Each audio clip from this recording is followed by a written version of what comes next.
वैसे रिएक्ट करी थी जैसे मैडम का खुद का बर्थडे हो।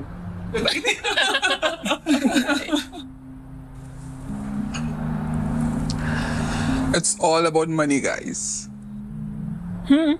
आई एग्री। नहीं, मुझे नहीं लगता स्मिता ये सब पैसे के लिए करती होगी। नो। मैंने कब कहा? लेकिन पता है कितना पैसा वाइट होता है इन एनजीओस के थ्रू? वो भी तो एक सोशल वर्क ही है। वैसे अच्छा बहाना है ना पास टाइम को सोशल वर्क का नाम देने का। डोनेशंस भी अच्छे मिलते हैं। पास टाइम का तो पता नहीं, लेकिन उसका एनजीओ अच्छा सेट हो गया है। वैसे तुम लोगों ने सुना है क्या? क्या? Priya and her sister had a big fight और अब दोनों में बात भी नहीं होती। उससे ना शादी नहीं करनी, लिव इन रिलेशनशिप में रहना है। क्या? तो अच्छा है ना। काश हमारे वक्त ऐसा होता तो मैं भी।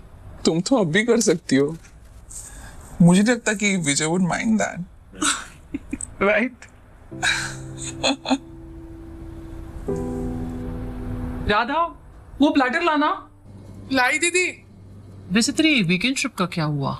How was it? कहाँ यार, एंड मोमेंट पे कैंसिल करनी पड़ी। ऑफिस का इंपॉर्टेंट काम आ गया। शी यार, एंड मनीष वाज तो सो फ्यूरियस। सीरियसली यार, वर्क लाइफ बैलेंस बहुत जरूरी है। एग्जैक्टली। पर्सनल लाइफ नाम की भी कोई चीज होती है, ये ऑफिस वालों को कौन ही समझाए। यार ये ऑफिस आवर्स भी ना ऑफिस आवर्स में खत्म नहीं होते। राइट। राइट। राधा। हाँ। पक्का स्मिता ही होगी। हाय। हाय। कैसी है सिमू? बढ़िया, फाइनली। देखिए आ गई चीफ गेस्ट साहिबा। हाय। और मैडम कहाँ रह गई थी? कैसे लेट हो गया आज? आज कौन सा एनजीओ का काम आ गया? मत पूछ यार। एक तो सबको ना अपने प्रॉब्लम्स लेके मेरे पास ही आना होता है। हमने कहा था एनजीओ खोलनी। Social service is the new branch topic darling. हाँ हाँ बोल लीजिए मोनिका मैडम। हम सबकी किस्मत आप जैसे थोड़ी है। ऐसे मोनिका का भी सोशल सर्कल काफी बन गया है। हर नए दिन नए डिजाइनर बैग्स। और वो इटली ट्रिप? ओ गर्ल्स, हस्बैंड के बिजनेस ट्रिप्स दैट हेल्प्स। दीदी सब काम हो गए, मैं निकलती हूँ। ना दीदी मैं जाऊँ? अरे लेना। थोड़ी देर रुक जाना। दीदी मैंने बताया था ना आपको, मेरा बेटा अकेला है घर पे। पड़ोसी भी गाँव गए हैं तो। अरे प्रिया आने वाली है क्या? और नेहा? कुछ कह नहीं सकते। कुछ मेहमान ना और आ सकते हैं, तो बस थोड़ी देर रुक जा। दीदी मैंने बोला तो था आपको। थोड़ी देर रुक जाएगी तो कुछ नहीं होगा। अरे सिमरन आज अपनी किटी पार्टी है यार, थोड़ी देर तो रुक ही सकती है ना ये।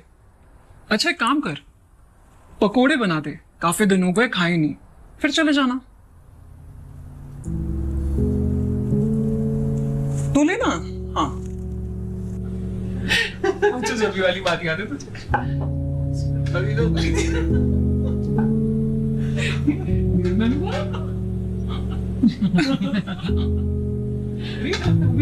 वैसे तेरी बात अधूरी रह गई स्मिता।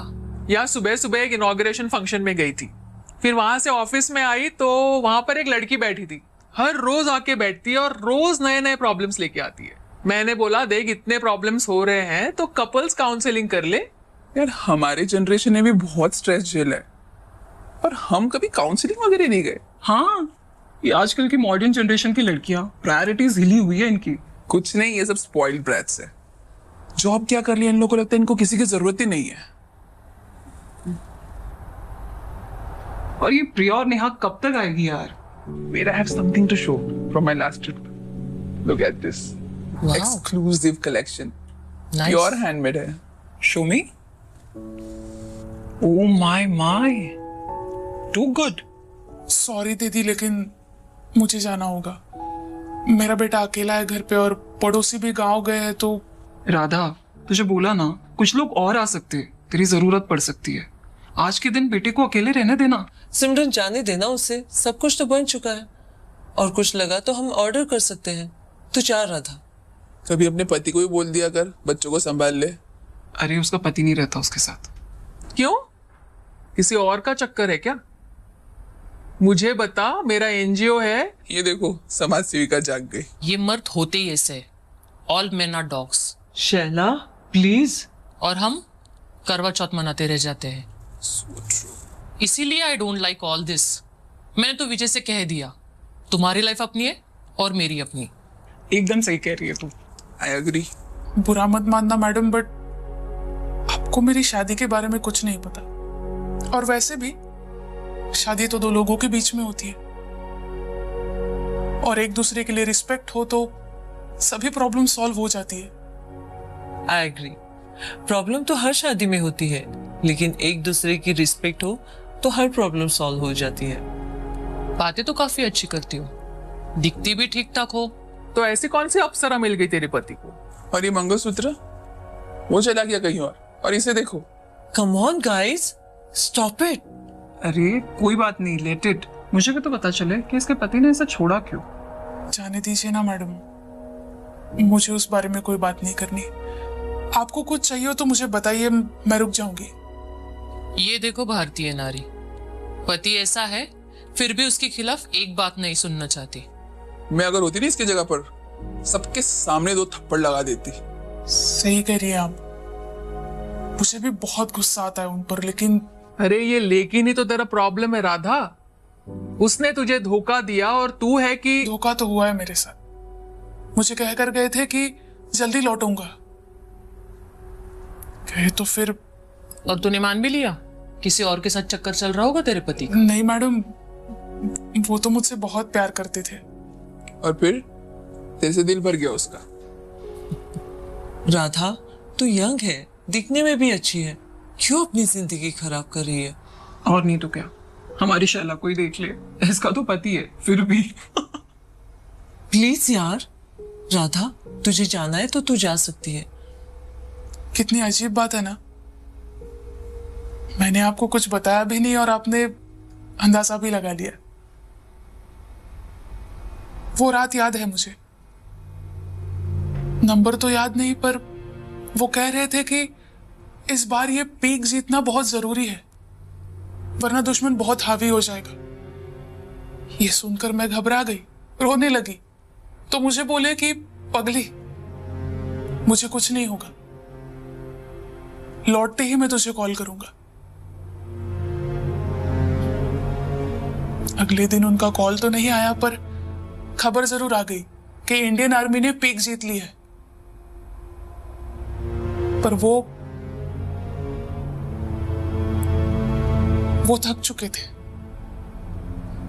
तो उन्होंने वही आराम कर लिया, हमेशा हमेशा के लिए।